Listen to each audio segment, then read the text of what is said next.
स्वागत है आपका आपके अपने ही चैनल डी भारती में। हम लोग धीरे धीरे करके टेंस के करीब पहुंचते जा रहे हैं और टेंस खत्म हो जाएगा तो हमारे लिए दूसरी चीज़ों को करना बहुत आसान हो जाएगा। बहुत सारी चीज़ें, छोटी छोटी चीज़ें अभी बची हुई है जिसको हम लोगों को करना है। तो सबसे पहले हम लोग देख लें कि हम लोग फ्यूचर परफेक्ट की ओर पहुंच चुके हैं। और फ्यूचर परफेक्ट का मतलब क्या हुआ कि कोई काम फ्यूचर में आने वाले समय में पूरी तरह से खत्म हो चुकेगा। परफेक्ट का मतलब परफेक्शन के साथ खत्म हो जाना। तो कोई काम जब भविष्य में कंप्लीटली पूरा हो चुकेगा तो वहां पर क्या लगेगा? फ्यूचर परफेक्ट टेंस लगेगा।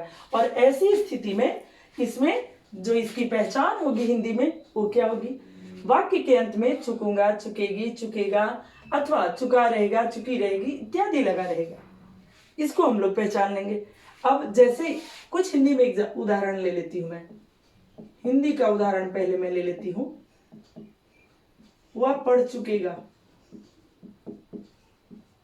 वह पढ़ चुकेगा। मैं खा चुकूंगा,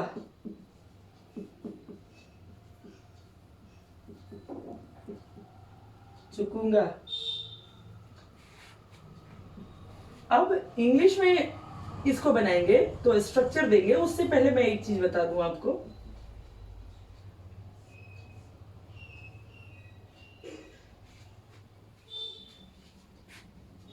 कि फ्यूचर परफेक्ट में लगभग दो तरह के वाक्य आएंगे एक साथ। अकेले वाक्यों को आने की संभावना बहुत कम होगी इतने छोटे छोटे में। अदरवाइज ये जो सेंटेंसेस हैं, ये सेंटेंसेस हमेशा दो वाक्य के साथ आते हैं। एक में होता है present tense, present indefinite tense, और दूसरे में होता है फ्यूचर परफेक्ट टेंस। तो अब कहां पर लगाएंगे फ्यूचर परफेक्ट और कहां पर लगाएंगे प्रेजेंट इंडेफिनिट? तो जो काम, जैसे तुम्हारे जाने के पहले मैं आ चुकूंगा, तो जो काम पहले होगा उसमें लगेगा फ्यूचर परफेक्ट और जो काम बाद में होगा उसमें लगेगा प्रेजेंट इंडेफिनिट।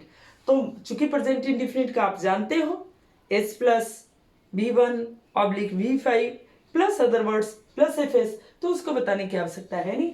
मैं स्ट्रक्चर बता रही हूँ इसका और दोनों वाक्यों को जोड़ करके भी मैं बताऊंगी। जरा सा देख लीजिए इसको। स्ट्रक्चर क्या होता है? Subject plus shall/will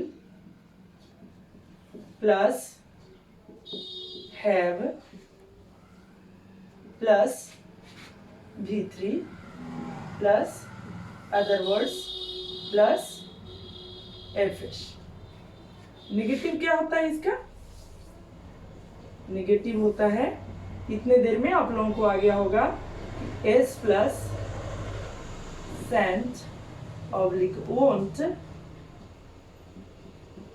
plus have plus V3 plus other words plus FS। Question क्या होता है? क्वेश्चन वाले सेंटेंस कैसे बनते हैं? इंट्रोगेटिव सेंटेंस shall/will, ऑब्लिक का मतलब आइदर shall और will, ऐसा नहीं कि दोनों, plus subject plus have plus V3 plus OW plus question mark. उसके बाद क्वेश्चन प्लस निगेटिव में क्या हो जाएगा? सेंट। अगर शॉर्ट फॉर्म में नहीं लिखते हो तो सब्जेक्ट के बाद नॉट होगा, shan't/won't plus subject plus have plus V3 plus OW plus question mark. अगर WH क्वेश्चन में आपको करना, WH प्लस क्वेश्चन आपको देना है तो आप क्या करोगे? Why, when, where,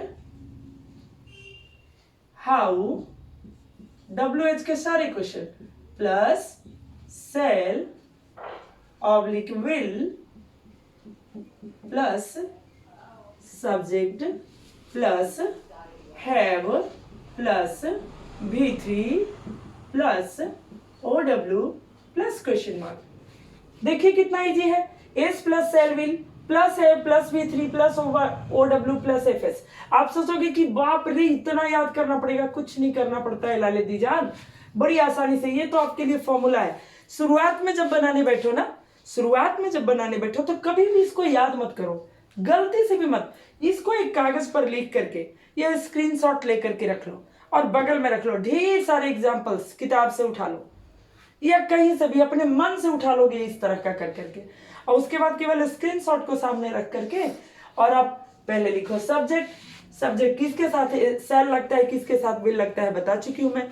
I we के साथ सेल लगेगा, बाकी सबके साथ लगेगा विल। अगर वही काम अगर अवश्य में होगा तो आई और बी के साथ लग जाएगा विल और बाकी सबके साथ लग जाएगा सेल। तो बस इतना से आपका काम हो जाएगा। हैव लगा दो, V3 लगा दो, अदर वर्ड्स लगा दो, FS दे दो। अगर वही क्वेश्चन वाला है तो अदर वर्ड्स के बाद क्वेश्चन मार्क दे दो। केवल सेल और विल को आगे कर देना, बस इतना ख्याल रखना। और अगर WH क्वेश्चन है तो WH के बाद पूरे कंप्लीट ये वाला हो जाएगा। और WH क्वेश्चन में WH क्वेश्चन प्लस नेगेटिव में सेंट प्लस वोंट को आगे कर दो। अगर आप ये भी लिखोगे कि shall oblique will plus subject plus not तब हैव तब V3 plus OW plus question mark तो भी गलत नहीं होगा, पर ये वाक्य जो होंगे स्टैंडर्ड वाक्य होंगे। मैं बार बार यही कहती हूँ, जब भी नेगेटिव का प्रयोग करना हो तो आप कम से कम शॉर्ट फॉर्म का जरूर करें। एक बार आप इसका स्क्रीनशॉट ले लो, फिर मैं आगे करती हूँ। हम लोग एग्जाम्पल को बना करके देख लेते हैं। मैं अभी भी जस्ट आपको बोली कि जब भी इस तरह के सेंटेंस फ्यूचर परफेक्ट के सेंटेंस होंगे तो फ्यूचर परफेक्ट के सेंटेंस में क्या होगा सो बताओ। दो तरह के वाक्य होंगे, मैं सिंपल वाले को भी बता देती हूँ और दोनों तरह के वाक्य वाले को भी बना देती हूँ। और इसे आप देखिए और देखिए कि किस तरह से बनता है। मैं अपना काम कर चुकूंगा तो आई के इतना याद रखना है कि आई और बी के साथ जनरल केस में सेल लगता है। केवल स्पेशल केस जब अवश्य वाली बात हो तो विल लगेगा और बाकी जिसके साथ विल लगता है वो सेल हो जाता है। तो सिंपली सेल लगेगा आई और बी के साथ, बाकी सबके साथ विल लगेगा। आई shall have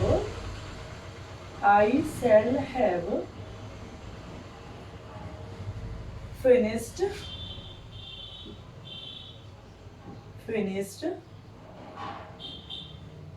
my work.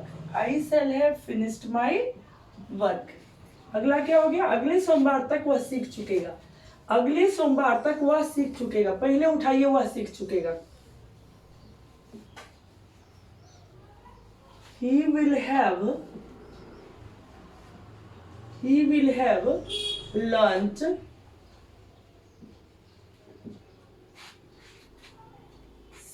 एकदम से हर हाल में जो भी आपके वर्ब फॉर्म है उसको सीखना पड़ेगा आपको। He will have learnt by next Monday.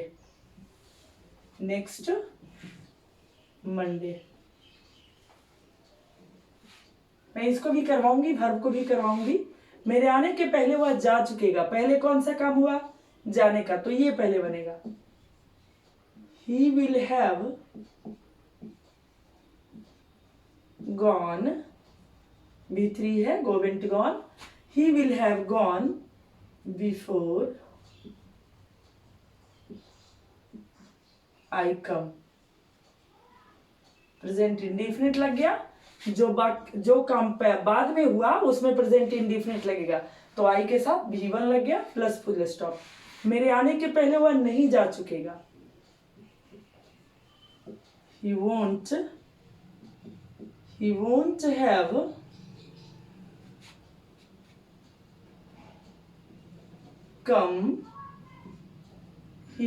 have come, नहीं जा चुकेगा, कम नहीं होगा, sorry. He won't have gone before I come. क्या मेरे आने के पहले वह जा चुकेगा? तो क्या लग जाएगा? वह जा चुकेगा के पहले लग जाएगा क्या? तो क्या हो जाएगा? Will he have gone before I come? Question mark लग जाएगा। वह क्या खा चुकेगा? अब ऐसे सेंटेंसेस को भी देख लीजिए। what, क्योंकि बीच में क्या का देखिए दो प्रयोग होता है। एक क्या अगर सेंटेंस के आगे रहेगा हिंदी वाक्य में तो सेल विल को आगे कर देंगे, अगर वही क्या अगर बीच में रहेगा तो व्हाट लगेगा। कब लगेगा विल सेल और कब लगेगा व्हाट? जब सेंटेंस के आगे में क्या रहेगा तो सेल विल को आगे कर देंगे, और अगर ये बीच में क्या आएगा तो सेल विल को बीच में रखेंगे। व्हाट और व्हाट को लगा देंगे वहां पर। What will he have eaten, वह क्यों खा चुकेगा। Why will he have eaten? Doctor आने के पहले रोगी मर चुकेगा। फिर से दो तरह के वाक्य, तो रोगी मर चुकेगा पहले काम हुआ मरने वाला, तो ये वाक्य को पहले बनाएंगे। The patient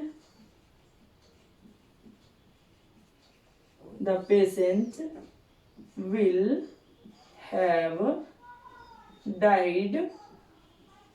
The patient will have died before the doctor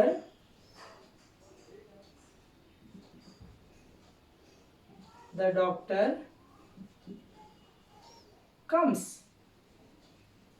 क्योंकि थर्ड पर्सन सिंगुलर नंबर है डॉक्टर, इसलिए यहाँ पर कम्स लग जाएगा, कम नहीं होकर के कम्स लग जाएगा। ये रहा आपका फ्यूचर परफेक्ट। अब हो गया, मुझे लगता है इतना सीख करके आप भी परफेक्ट हो जाओगे, और आप इसे कर लेना अच्छे से, ढेर सारे एग्जाम्पल को साथ में रख करके, बहुत सारे शब्दों को साथ में रख करके। अभी तो शुरुआत हुई है, आगे आगे देखिए सीखते हैं कैसे। तो लाइक और सब्सक्राइब तो बनता है, please like and subscribe. Till then bye bye.